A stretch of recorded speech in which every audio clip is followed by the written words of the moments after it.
주시는 하나님의 말씀은 요한복음 16장 7절부터 13절까지 말씀입니다. 요한복음 16장 7절에서 13절까지 말씀입니다. 우리 주어진 말씀을 같이 읽도록 하겠습니다. 그러나 내가 너희에게 실상을 말하노니 내가 떠나가는 것이 너희에게 유익이라. 내가 떠나가지 아니하면 보혜사가 너희에게로 오시지 아니할 것이요 가면 내가 그를 너희에게로 보내리니 그가 와서 죄에 대하여 의에 대하여 심판에 대하여 세상을 책망하시리라. 죄에 대하여라 하면 그들이 나를 믿지 아니하며 의에 대하여라 하면 내가 아버지께로 가니 너희가 다시 나를 보지 못하며 심판에 대하여라 하면 이 세상 임금이 심판을 받았습니다. 내가 아직도 너희에게 이를 것이 많으나 지금은 너희가 감당하지 못하리라. 그러나 진리의 성령이 오시면 그가 너희를 모든 진리 가운데로 인도하시리니 그가 스스로 말하지 않고 오직 들은 것을 말하며 장래 일을 너희에게 알리시리라. 아멘. 아멘. 할렐루야. 복된 주일 우리 2부 예배에 또 우리 귀한 성도들이 함께 하셨습니다. 또 영상으로 예배 참여하시는 우리 귀한 가정들에게도 오늘 하나님의 동일한 은혜가 함께 하시기를 바랍니다. 저희들이 요한복음의 말씀을 가지고 매주일마다 이렇게 말씀을 오전 예배 시간에 전한 지가 벌써 23번째 시간입니다. 요한복음 강해 23번째. 오늘은 예수님이 보내주신 성령님에 관해서 말씀을 전하려고 합니다. 감다포라고 하는 이 단어를 들어보셨습니까? 아마 성경 공부에 참여하신 분들은 감다포라고 하는 앞자를 따와서 한 이 단어를 들어보셨을 텐데요. 감람산 강론 그리고 다락방 강론, 포도나무 강론이라는 그 단어를 따서 감다포다 이렇게 말했죠. 우리 예수님께서 십자가를 지시는 바로 그 주간 한 주간에 집중적으로 하셨던 말씀들이 담아있는 내용들입니다. 마태복음 23장에 감람산 강론 그리고 요한복음 13장, 14장, 15장, 16장에 걸쳐서 다락방 강론, 포도나무 강론 그리고 오늘의 말씀으로 이어지는 그런 내용들이 쭉 나와 있습니다. 우리 이 감다포를 예수님의 유언 강론이다라고 그렇게 별칭을 붙입니다. 그것은 바로 그 마지막 주간에 주님께서 특별히 제자들에게 또 우리에게 주시고자 하시는 귀한 말씀들이 그게 집중적으로 나와 있기 때문이죠. 예루살렘아 예루살렘아 하시면서 그 감람산에서 바로 앞에 보이는 예루살렘을 바라보며 눈물을 흘리시는 예수님의 모습으로 시작해서 요한복음 13장에 가면 이제 다락방 강론이 나오죠. 우리 주님께서 사랑하는 제자들과 함께 마지막 식사, 최후의 만찬이라는 그 식사를 나누시는 자리에서 주님은 제자들의 발을 씻기는 일을 하십니다. 떠나시는 예수님께서 사랑하는 제자들의 발을 씻기시는 그 장면은 뭔가 참으로 아주 엄숙하기도 하고 주님의 애틋한 마음이 그대로 담겨져 있습니다.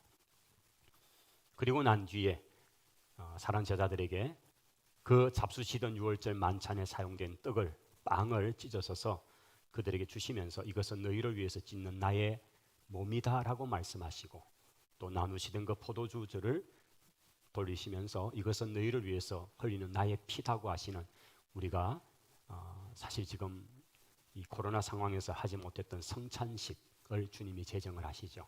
그 자리에서 주님은 성찬 예식을 통해서 내가 다시 올 때까지 즉 이 땅의 교회가 존재할 때까지 이 성찬 예식을 행하라고 주님이 말씀하셨습니다. 자 그리고 주님은 그 자리에서 가룟 유다가 떠나고 난 그 자리에서 주님은 새 계명을 너희에게 주노니 서로 사랑해라 라는 말씀을 남기십니다. 그리고 그 사랑함이 곧 너희가 내 제자인 것을 세상이 알게 되는 방법이다. 주님은 그렇게 말씀을 하시죠. 자, 이 유월절 식사 이후에 주님의 말씀이 이어집니다. 이게 이제 다락방 강론의 이야기인데 이런 말씀을 하죠. 나는 이제 너희를 떠난다. 내가 가는 곳은 지금 너희가 따라올 수 없겠지만은 그러나 나중에는 너희가 따라올 수 있다. 내가 너희를 있는 곳을 다 예비해서 너희를 오게 할 것이다. 너희는 마음에 근심하지 말라. 하나님을 믿으니 또 아버지를 나를 믿어라. 내 아버지 집에 거할 곳이 많도다. 그렇지 않다면 내가 일렀을 것인데 내가 너희를 위해서 거처를 예비하고 그것이 준비되면 너희를 데리러 올 것이다. 나는 길이다, 진리다, 생명이다. 이런 말씀이 요한복음 14장을 통해 쭉 증거된 이야기입니다. 그러면 이 다락방 강론의 주제 하나는 떠남이라는 주제입니다. 주님이 떠나시겠다는 거죠. 근데 제자들은 너무 지금 그 말씀이 너무 충격같이 들려지죠. 왜냐하면 불과 며칠 전에 예루살렘을 입성할 때 수많은 사람들이 환호하면서 호산나 이제 우리를 구원해 주셔서 개선 장군같이 마치 왕같이 그렇게 떠받들면서 드디어 이제 로마를 몰아내고 이스라엘 땅을 이렇게 혁명할 줄 알았는데 갑자기 주님이 떠나신다, 뭐 죽으신다 이런 얘기를 하니까 제자들이 너무 이상한 거죠. 그리고 이 말씀을 사실 이해를 잘 못하는 거죠. 그런데 주님은 아주 진지하게 그 말씀을 하고 계신 겁니다. 내가 떠나야 한다, 떠난다. 그러면서 이제 그 장소가 옮겨집니다. 마가의 다락방 그 만찬에서 이제는 감람산 쪽을 향해서 겟세마네 동산 쪽으로 이동을 하시면서 아마 그 밤에 이동하실 때에 포도나무 밭을 지나시면서 주님은 이 포도나무 말씀을 하신 것 같아요. 우리가 지난주 말씀이죠. 15장이었죠. 나는 참 포도나무의 아버지는 농부시고 너희는 가지들인데 그 가지가 포도나무에 붙어 있으면 그들은 열매를 많이 맺게 된다. 농부의 기쁨은 열매이죠. 하나님 아버지가 농부이시고 우리에게서 기대하시는 것은 바로 열매이라는 말씀이었죠. 이 말씀을 주님께서 주시면서 이제 주님은 겟세마네 동산을 향해서 지금 걸어가고 계시는 겁니다. 그 겟세마네 동산은 주님께서 자주 그곳을 찾았다고 성경 기록하고 습관을 쫓아 가셨다. 즉 이곳에 오시면 겟세마네 동산에서 기도하시고 그리 하셨던 거죠. 그런데 이 걸음은 다른 걸음이죠. 왜냐하면 이제 이 밤에 주님은 그 동산에서 기도하시고 체포를 당하시고 그리고는 끌려서 많은 고문을 받으시고 아침에 십자가를 지시고 운명을 하시는 것이 이제 불과 몇 시간 앞에 있는 그 중이죠. 그러니 주님 마음이 얼마나 여러 가지로 복잡합니다. 그리고 사랑하는 제자들에게 마지막 남길 말씀들을 주님은 지금 계속 하고 계시는 것입니다. 나는 떠나야 한다. 그런데 제자들은 도무지 알아듣지를 못합니다. 도대체 무슨 말씀을 하는 건지 알아듣지를 못합니다. 성부 하나님, 성자 하나님의 연합을 설명하시고 내가 아버지 안에, 아버지가 내 안에 내가 임의로 말하는 것이 아니라 아버지께로부터 받은 말씀을 내가 행한 것이다. 아버지 하나님과 성자 예수님의 하나됨의 얘기를 지금 말씀하셨죠. 그리고 성령 하나님에 관해서 이제 언급을 하십니다. 이것이 오늘 16장의 이야기입니다. 16장 1절에 보면 내가 이것을 너희에게 이르는 것은 너희로 실족지 않게 하기 위해서 내가 말한다 라고 말씀합니다. 여기서 이른다는 이 이야기가 무엇입니까? 그것은 바로 앞에 15장에서 하셨던 그 말씀에 대한 이야기입니다. 15장 18절로 27절의 내용을 보면 18절에 이렇습니다. 세상이 너희를 미워하면, 즉 예수님께서 떠나가시고 나면 남겨있는 너희들을 세상이 가만히 두지 않을 것이다. 세상이 너희를 미워할 것이다. 그 말씀을 하시는 것입니다. 아니 지금 제자들의 기대는 빨리 저 로마를 몰아내서 왕위를 차지하고 우리가 좌우편에서 뭔가 나라의 권세를 잡을 줄 알았는데 주님은 떠나신다는 거고 그 떠나는 이야기를 가만히 보니까 죽으시겠다는 얘기를 하시는 거죠. 이게 무슨 말씀인지 이해도 안 되는 데다가 또 내가 가야 너희한테 유익하다 그런 말씀도 하시는 거죠. 그리고 내가 이것을 너에게 일러주는 것은 이렇게 말씀하시면서 바로 이 15장에 하셨던 세상이 너희를 미워하는 것에 관해서 말씀을 하시는 겁니다. 그런데 이 말씀은 그렇게 되었습니다. 그들은 예수님이 떠나고 난 뒤에 250년의 세월 동안에 수많은 핍박 속에 노출이 되죠. 우리가 잘 아는 로마의 10대 박해 속에서 그들이 얼마나 많은 박해를 당합니까? 네로의 박해, 도미티아누스 황제의 박해, 이런 박해 속에서 많은 그리스도인들이 순교의 제물이 됩니다. 딱 한 가지 이유입니다. 예수님을 믿는다는 이유입니다.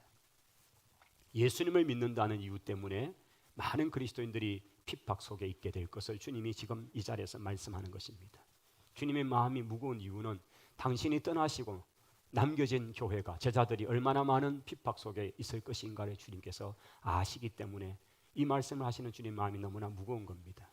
그리고 이것은 단순히 12제자 이야기가 아니라 세워질 교회가 그러한 어려움 속에 있을 것을 말씀하신 것이고 우리 기독교 역사에 수많은 박해와 핍박이 바로 집중적으로 예수님 이후에 313년 기독교가 로마에서 콘스탄틴 황제에 의해서 공인되는 공식적인 기독 종교로서 인정받기까지 약 250년의 세월 동안의 핍박에 엄청나게 노출이 됩니다. 수많은 사람들이 단지 그리스도인이라는 이유 때문에 죽어가고 있는 그 현장입니다. 근데 그것은 초대교회 이야기만이 아닙니다. 지금도 그러합니다. 지금도 예수 그리스도를 믿는다는 이유 때문에 핍박을 받고 있는 수많은 사람들이 있습니다. 단지 한 가지 이유입니다. 예수님을 믿는다는 이유입니다.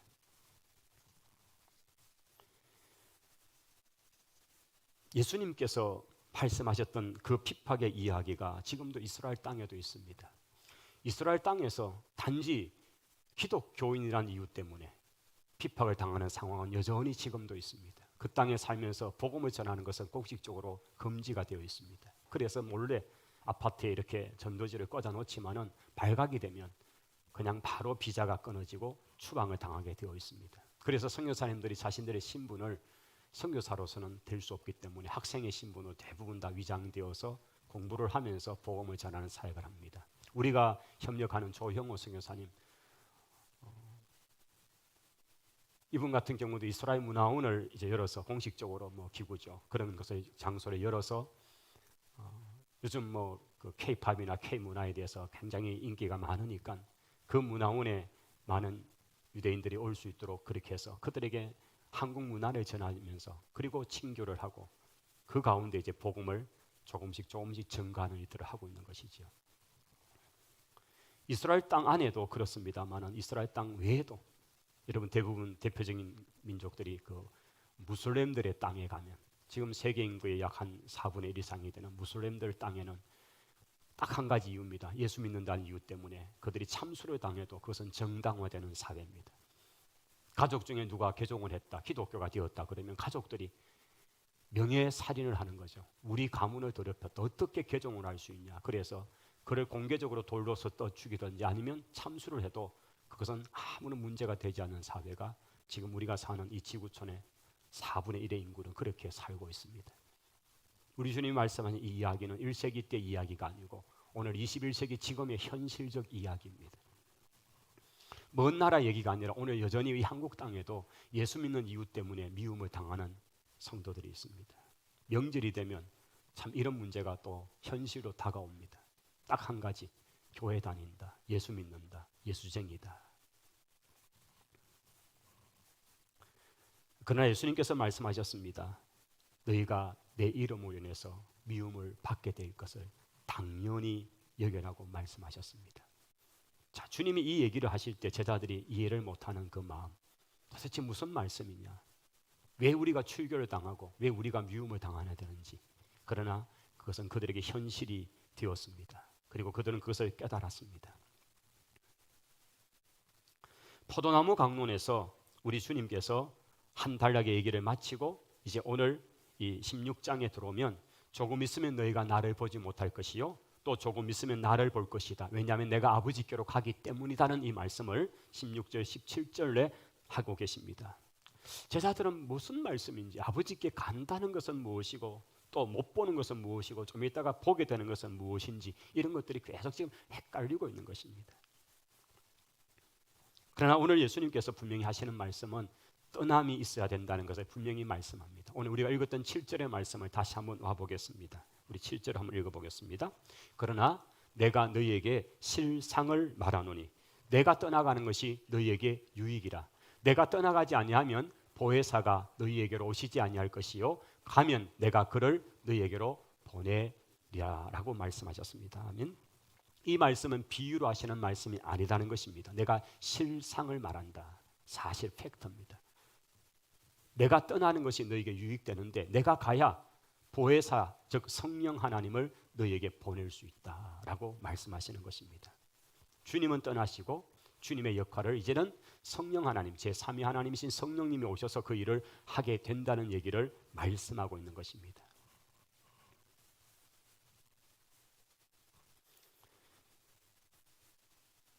자, 이제는 기다려라. 나는 떠나야 되고 이제 너희는 기다리면 또 다른 보혜사신 성령님을 내가 너희에게 보내주시겠다고 말씀하시는 것입니다.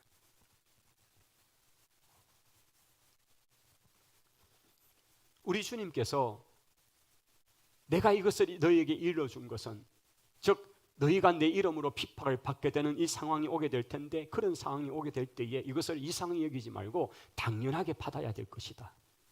그리고 그 핍박은 두 종류로 올 텐데, 하나는 먼저 너희 동족으로부터 올 것이다. 즉 유대인들로부터 오게 될 것이다. 예수님의 제자들이 다 대부분 유대인들이잖아요. 그런데 남들이 아니라, 이방인들에 의해서가 아니라 유대인 너희로부터 오게 될 것이다.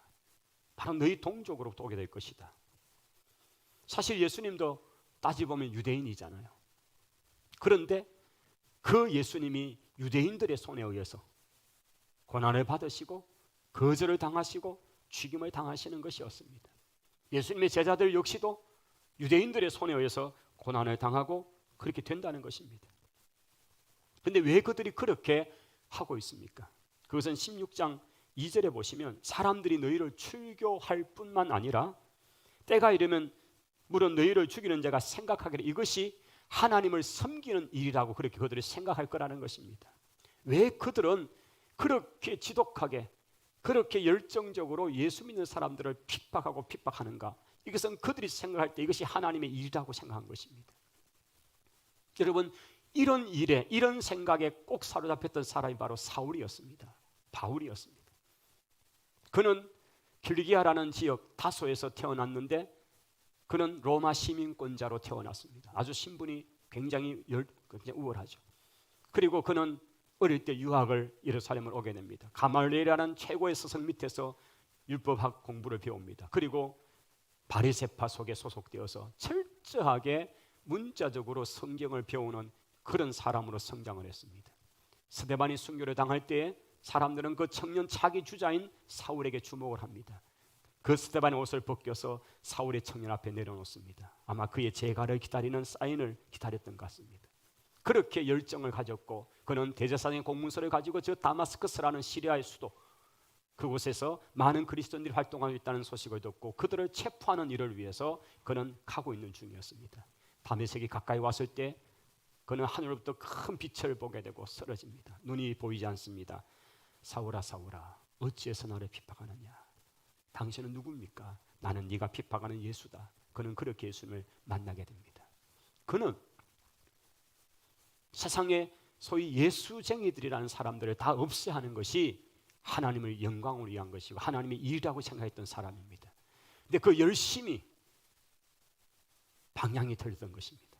그는 열심을 낼수록 오히려 하나님과 대적되었고, 오히려 살아계신 하나님의 아들 예수 그리스도를 핍박하는 그 일이 되었던 것입니다. 그는 예수 그리스도를 만나고 난 다음 이 사실을 깨닫습니다. 자기가 가졌던 모든 것들이 얼마나 어리석은가 하는 것입니다. 하나님의 일이라고 하는 그 열심이 바른 방향을 향해 나아가지 않을 때에 바로 그렇게 된 것입니다. 왜 유대인들이 바른 예배를 드리지 못하고 잘못된 예배를 드리고, 왜 유대인들이 예수님을 그렇게 핍박하는가? 그것은 그들이 하나님과 나에 대해서 잘 알지 못했기 때문이다라고 주님이 말씀하십니다. 하나님에 관해서, 그의 아들 예수 그리스도에 대해서 바르게 알지 못했기 때문에 그들은 자기들이 하나님을 잘 안다고 생각했지만은, 그러나 정작 하나님을 대적하고 하나님께 오히려 등지는 삶을 살았던 것입니다. 우리가 기억해야 할 것이 있습니다. 우리가 하나님을 진정으로 바르게 예배하는 길은 하나님을 바르게 아는 바른 지식 위에 서야 한다는 것입니다. 할렐루야. 구약의 많은 선지자들이 외쳤던 메시지가 있습니다. 여호와께로 돌아오자. 우리가 힘써 여호와를 알자라고 외쳤던 것입니다. 왜 우리가 이렇게 패망하고 왜 우리가 이런 상황 속에 놓여 있는가? 그것은 하나님을 바르게 알미 없기 때문입니다. 하나님을 바르게 알아야 하나님을 바르게 예배할 수 있는 것입니다. 그러므로 바른 지식이 바른 예배를 낳는 것입니다. 우리가 하나님을 바르게 알수록 바른 예배의 자리에 서는데, 왜 유대인들의 그 열심이 하나님께 오히려 더 대적 자리에 섰습니까? 사울이 그 뜨거움을 가지고 그렇게 많은 일을 했는데 그는 열정을 낼수록 주님께 대해서 핍박자가 된 겁니다. 왜 그렇습니까? 바르게 알미 없기 때문입니다. 그들이 그토록 메시아를 기다렸지만 정작 그들 앞에 와 계신 예수 그리스도, 나사렛 예수 그리스도가 하나님의 아들임을 그들은 보지 못했던 것입니다. 오늘 그래서 우리가 하나님과 예수 그리스도에 관한 바른 지식을 우리는 가져야 할 것입니다. 하나님의 말씀을 바르게 알미 우선되어야 합니다. 그래야 거기에서 바른 예배가 나오게 되어 있습니다. 그 바른 예배는 우리 인생을 바른 삶으로 이끌어가게 될 것입니다. 4절에 가면 예수님은 유대인들의 이런 열심과 핍박을 말씀하시면서 제자들이 어려움을 당할 그때에 너희로 그때를 당하면 내가 너희에게 말한 이것을 생각나게 할 것이라고 하시는 그 말씀을 하십니다. 제자들이 어려움을 당할 때에 주님이 하신 말씀이 기억나도록 하시는데 바로 그 일을 위해서 내가 보혜사 성령님을 보내주시겠다고 말씀합니다. 제자들이 실족을 당하거나 배신을 하거나 배교를 하거나 그러지 않도록 그들에게 굳건 믿음 위에 설 수 있도록 도와주시겠다고 말씀하시는 것입니다. 그러므로 주님을 따르는 사람들, 오늘 주님의 제자의 길을 걷는 성도들이 기억할 것은 우리가 그리스도의 길을 따르기 때문에 당연히 예수님의 이름으로 인해서 핍박이 있다는 사실, 어려움이 있다는 사실을 분명히 기억하라는 것입니다. 자, 그런데 5절 6절에 내가 이 말을 함으로 너희 마음에 근심이 가득하도다. 주님은 지금 제자들의 그 상태를 보시는 거죠. 이런 말씀을 주님이 전하는데 제자들의 마음에는 자꾸 근심이 있습니다. 제자들 앞에 핍박이 기다리고 있다. 이러니까 제자들이 얼마나 마음에 걱정입니까? 7절의 말씀에 바로 제자들에게 주시는 격려의 이야기로 시작되는 게 바로 이 내용인 거죠. 그러나 내가 너에게 실상을 말하는데 내가 떠나가는 것이 너에게 유익된다. 내가 떠나가지 않으면 보혜사를 너에게 보낼 수 없어. 내가 떠나감으로 보혜사를 너에게 보내겠다라고 말씀하시는 것입니다. 여기 누가 오신다고 말씀하고 있습니까? 바로 성령 하나님이십니다. 성령님이 오신다. 그리고 주님이 떠나가시는 것이 너희에게, 제자들에게, 우리에게 유익되다고 주님이 말씀합니다. 도대체 왜 주님이 떠나가시는 것이 유익되죠? 그것은 주님의 죽음이 가져오는 유익이 있기 때문입니다. 주님이 왜 이 땅에 오셨습니까? 우리 인생 스스로 지은 죄를 해결할 방법이 없습니다. 어떤 공로와 어떤 의를 이루어도 우리 스스로의 죄를 사할 수 있는 길이 없었습니다. 그래서 하나님은 마지막 방법으로 하나님의 아들 예수 그리스도를 이 땅에 인간의 모습으로 보내신 것입니다. 죄 없으신 그가 우리를 대신하여 대속의 제물로 십자가에 죽으심으로써 우리는 용서를 받게 된 것입니다. 한 사람이 백성을 위하여 죽어서 온 백성이 망하지 않게 되는 것이 너에게 유익되다는 그 말씀처럼 우리 주님 한 분이 이 땅에 오셔서 온 인류를 위해서 죽으심으로써 온 인류를 구원하시는 그 은혜의 역사가 나타나게 된 것입니다. 이것이 우리에게 유익이었다는 것이죠. 예수님의 죽으심은 그를 믿는 하나님의 자녀들이 죄 용서를 받는 길이 열리게 된 것이고 새로운 이스라엘 공동체가 만들어지는 그런 놀라운 길이 열려지기 때문에 그래서 주님이 가시고 주님이 죽으시는 것이 우리에게 유익이라는 것입니다. 그리고 또 한 가지는 주님이 떠나가심으로써 이제는 제3위 하나님이신 성령님이 우리 가운데 오시기 때문입니다. 그래서 유익이라는 말씀을 하는 것입니다. 7절에 다시 보십시오. 내가 떠나가지 않는다면 보혜사가 너희에게로 오시지 아니할 것이고 내가 떠나가면 내가 그를 너희에게로 보내겠다고 말씀하고 있습니다. 예수님이 세상을 떠나 이제는 성령님을 제자들에게 우리에게 보내주신다는 말씀을 하시는 것입니다. 예수님의 떠나심은 당장은 슬픔 같지만은 그러나 그것이 제자들에게는 궁극적으로 기쁨이 되고 유익이 되기 때문에 주님은 떠나시겠다고 그리고 성령 하나님을 보내주시겠다고 말씀하는 것입니다. 가족이 치르는 어떤 모임 중에서 가장 슬픔의 자리는 장례식일 것입니다. 그 장례의 자리에서 단순히 슬픔으로 끝나지 않은 것은 거기는 소망이기 때문이죠. 비록 돌아가셨지만은 천국에 가셔서 이제 우리도 언젠가 다시 그곳에서 만난다는 소망의 말씀 때문에 위로를 얻고 그 장례 예배가 단순히 슬픔의 자리로 끝이 나지 않는 것입니다. 오늘 예수님의 말씀이 그런 얘기죠. 나는 떠난다. 나는 죽고 그리고 아버지께로 돌아가고 그리고 보혜사 성령님을 너에게 보내시고 그분이 오셔서 너희와 영원토록 함께 하시는 바로 이것이 더 유익이다. 이 말씀을 하고 있는 것입니다. 자, 그러면 예수님께서 이렇게 당신이 떠나면 성령을 보내신다는데 성령이 오셔서 무슨 말씀을 하시는 것인가를 이제 설명을 시작하시는 것이 8절부터입니다. 그가 와서 죄에 대하여 의에 대하여 심판에 대하여 세상을 책망하시겠다고 말씀합니다. 예수님이 성령님을 보내셔서 그 성령님을 통해서 하고자 하시는 것은 성도를 핍박한 세상에 대한 하나님의 심판에 대한 말씀을 하고 있는 것입니다. 여기 책망하다라는 이 단어는 법정적으로 죄인의 잘못을 드러내어서 부끄럽게 만드는 것입니다.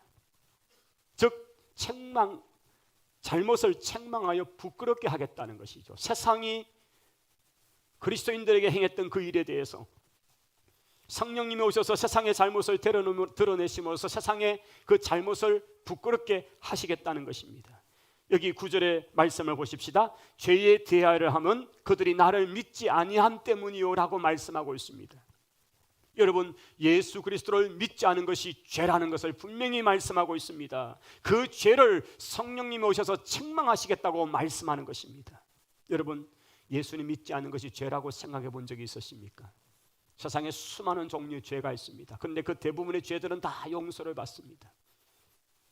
그런데 마지막까지 예수 그리스도를 믿지 않은 그 죄가, 하나님의 아들 그를 영접하지 않은 그 죄가 결국은 심판으로 간다고 분명히 말씀하고 있는 것입니다.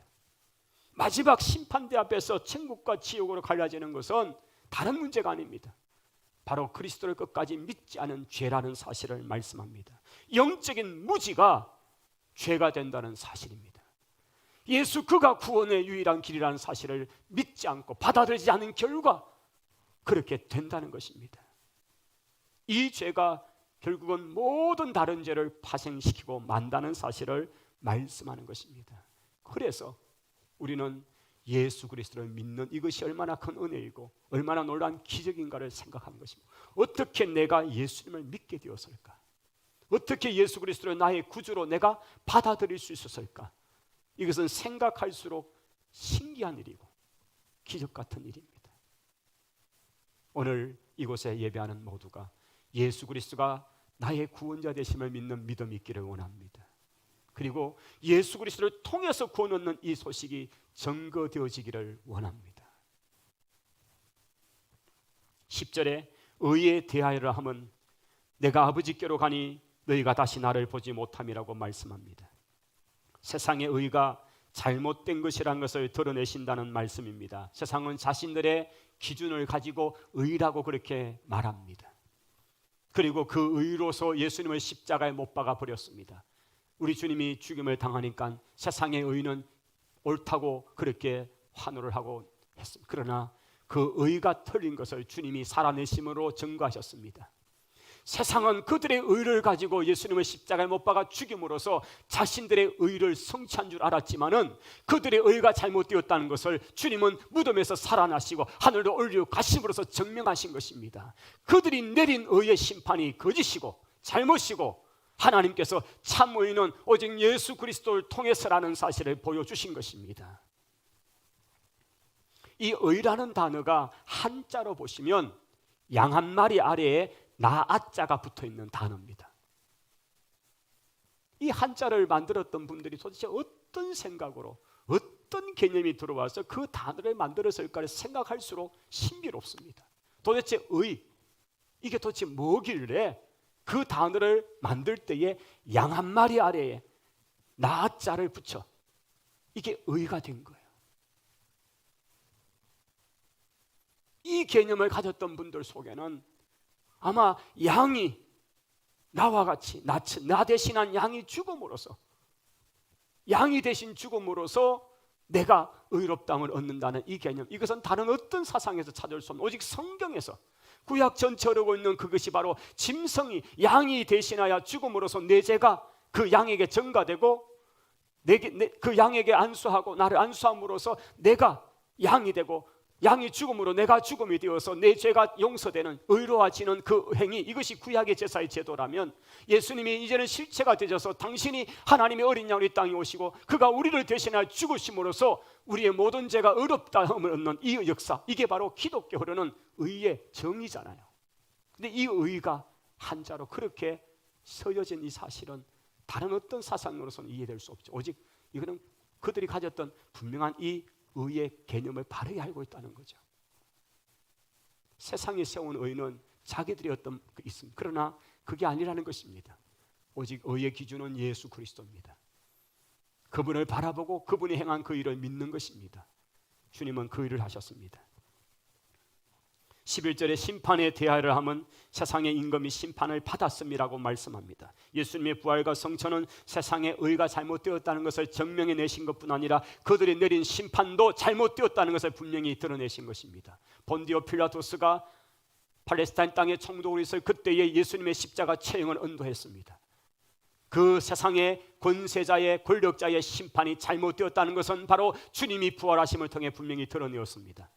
뿐만 아니라 세상의 심판은 곧 사탄에 대한 심판인 것입니다. 세상의 모든 공중 권세 잡은 그 세상 임금인 사탄에 대한 심판이 결국 궁극적인 하나님의 심판이라고 분명히 말씀합니다. 이제 이 세상에 대한 심판이 이르렀으니 세상의 임금이 쫓겨나게 될 것입니다. 할렐루야. 주님이 다시 오실 때에 그날이 이루어질 것입니다.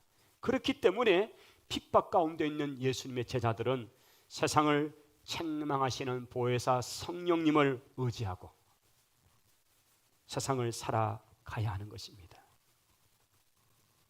세상에서는 핍박을 당하나 예수님을 믿는 것 때문에 불이익을 당하고 어려움을 당하겠지만은 그러나 믿음을 지키라는 것입니다.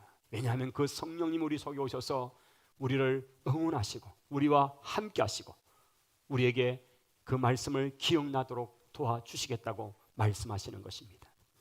우리 13절 이하의 말씀을 좀 보실까요? 보혜사 성령님의 또 다른 역할에 관한 부분입니다. 그러나 진리의 성령님이 오시면 그가 너희를 모든 진리 가운데로 인도하시니 그가 스스로 말하지 않고 오직 들은 것을 말하며 장래일을 너희에게 알리시겠다고 말씀하고 있습니다. 여러분, 성령님이 오셔서 무슨 역할을 하시는가요?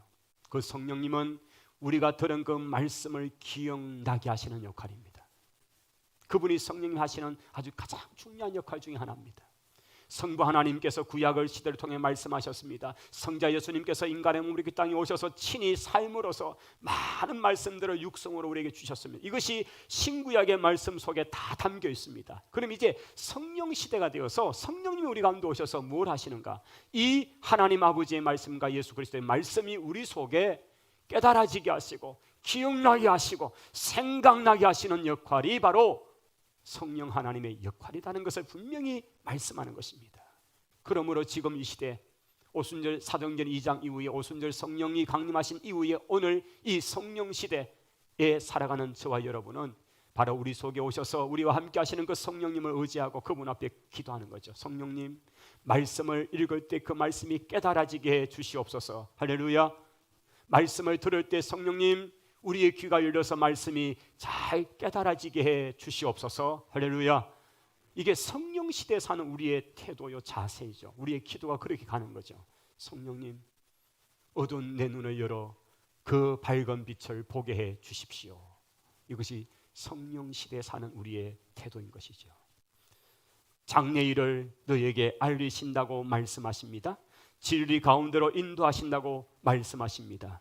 성령님은 오늘 우리가 들은 말씀을 우리 가운데 깨닫게 해주시고 그리고 그 말씀으로 우리를 이끌어 가시고 또한 예수 그리스도를 통해서 이 땅에 세우고자 하시는 하나님 나라에 관한 것, 장래일입니다. 그것을 우리에게 알려주신다는 거죠. 전부가 주님이 하신 말씀에 대해서 연결을 지어서 그것을 완성에까지 가도록 이끌어 가시는 분이 성령님이십니다. 자, 성령님은 이제 제자들의 모든 상황 가운데서 이런 예수님의 말씀을 풀어 가르치시고 제자들이 그 말씀을 바르게 이해하도록 도와주시고 또한 적용하도록 도와주시는 것, 이것이 바로 성령 하나님의 역할인 줄을 믿습니다. 14절에 성령님은 그렇게 함을 통해서 예수 그리스도의 영광을 나타내시겠다고 말씀하고 있습니다. 우리 예수님께서 이제 성천을 바로 앞에 두시고 사도행전 1장 4절에 예루살렘을 떠나지 말고 내가 너에게 일러준 것처럼 그곳에서 머물면서 기다려라 말씀하십니다. 1장 8절로 가면 오직 성령이 너희에게 임하시면 너희가 권능을 받게 되는데 예루살렘과 온 유대와 사마리아와 땅 끝까지 이르러 내 증인이 되리라. 할렐루야. 바로 성령님이 오셔서 이제 그렇게 될 것을 말씀하신 것입니다. 주님이 이렇게 일러주신 그 말씀을 너희는 기억하라고 말씀하시고 기다리라고 말씀하십니다. 예루살렘을 떠나지 말라고 말씀하시면서 그 성령이 임하게 되면 너희들은 예루살렘 온 유다 동네를 다니고 이제는 사마리아를 그리고 넘어서 땅끝까지 이르러서 나의 증인, 내 증인이 되어라고 주님이 말씀하십니다. 그리고 사도행전 2장으로 넘어오면 불과 주님이 성천하시고 열흘이 채되지 않은 시간입니다. 그들이 주님의 말씀대로 예루살렘을 떠나지 않고 그 마가의 다락방에 모여서 기도에 힘씁니다. 전심으로 기도합니다. 그런데 성령께서 오순절 날에 맞추어서 강림하기를 시작합니다. 그들이 모여있는 그 자리에 각 사람 위에 불의 해 같은 성령이 각자 가운데 임하시고 그들은 성령의 충만함 가운데 사로잡히게 됩니다. 성령이 말하게 하심을 따라서 말을 시작하는데 각국의 언어들로서 다양한 언어들로서 외국어로서 말하기를 시작합니다. 그리고는 그 외치는 메시지가 다 예수가 하나님의 아들이시다, 그가 구약의 여러 선지자가 말씀했던 바로 그 메시아다라는 사실을 그들이 입으로 전하는데 전부 외국어로 전하기 시작합니다. 그러자 그 오순절에 맞춰서 여러 각지에서 왔던 디아스포라 유대인들이 자기들이 태어나서 자기들이 자란 곳에 있는 언어들, 라틴어, 사이프러스, 메데, 엘람 쪽의 언어, 이런 여러 지방에 자기들이 산 곳에서 난 곳 그 언어를 가지고 그 말을 들으니까 깜짝 놀라죠. 그 내용은 예수가 하나님의 아들이시다, 그가 성경의 기록대로 죽었다가 살아나셨다, 이 얘기를 전하는 사도들의 그 메시지를 들으면서 그들이 깜짝 놀라기 시작합니다. 이게 사도행전 2장의 이야기입니다. 성령의 강력한 역사하심을 통해서 바로 역사적으로 성령이 공적으로 임재한 사건이 사도행전 2장의 이야기입니다. 바로 이 성령님이 오셔서 말씀을 깨닫게 하시고 이제 이때부터 제자들은 주님 하신 말씀이 뭔지 깨달아지기 시작한 거죠. 아, 그 말씀이었구나. 아, 그 말씀이었구나. 그리고 그 성령님은 오늘까지 시대와 민족과 어떤 상황에서 계속적으로 이 일을 운행하시면서 19세기에는 이 한반도 땅에 오셨고 그리고는 교회를 일으키시고 곳곳마다 교회를 세워가시고 그리고 이 구미 땅에도 하나님의 교회들이 세워지게 하시고 예수 믿는 사람들을 이렇게 일컬어내시고 오늘 또 그 성령님이 살아 역사하셔서 저와 여러분에게까지 임한 줄을 믿습니다. 그 성령님 오늘 또 역사하시고 이 역사를 이루어 가시는데 그 성령의 놀라운 역사에 붙들린 바 되어서 예수 그리스도가 보내주신 그 성령님을 모시고 그와 더불어 살아가시고 그가 행하시는 놀라운 역사 가운데 여러분이 사용되기를 원합니다. 우리 가운데 역사하셔서 오늘 또 일하시는 하나님, 성령의 세미한 그 음성을 들을 수 있고 성령의 그 민감한 것에 감동할 수 있기를 바랍니다. 그래서 그 말씀 앞에 행함으로 나타나시고 그 말씀 앞에 순종함으로 나타나서 주의 거룩한 일을 감당할 수 있는 그런 성령 하나님의 사람들이 다 되시기를 주의 이름으로 축원합니다. 기도하겠습니다. 성령님 우리 가운데 오셔서 역사하심을 찬양합니다. 무지한 우리의 눈을 열어주시고 주의 말씀이 생각나게 하시고 깨달아지게 하시고 그리고 의의 길 진리의 길로 이끌어 가심을 찬양합니다. 장래 일을 우리에게 알리시는 그 하나님, 하나님 나라가 어떻게 확장되는가를 성령 우리 가운데 역사하셔서 일러주시고 우리를 통해 일하심을 찬양합니다. 우리 모두가 예수님이 보내주신 성령에 붙들려 살아가는 모두가 되게 하옵소서. 예수님 이름으로 기도하옵나이다. 아멘. 우리 찬송 100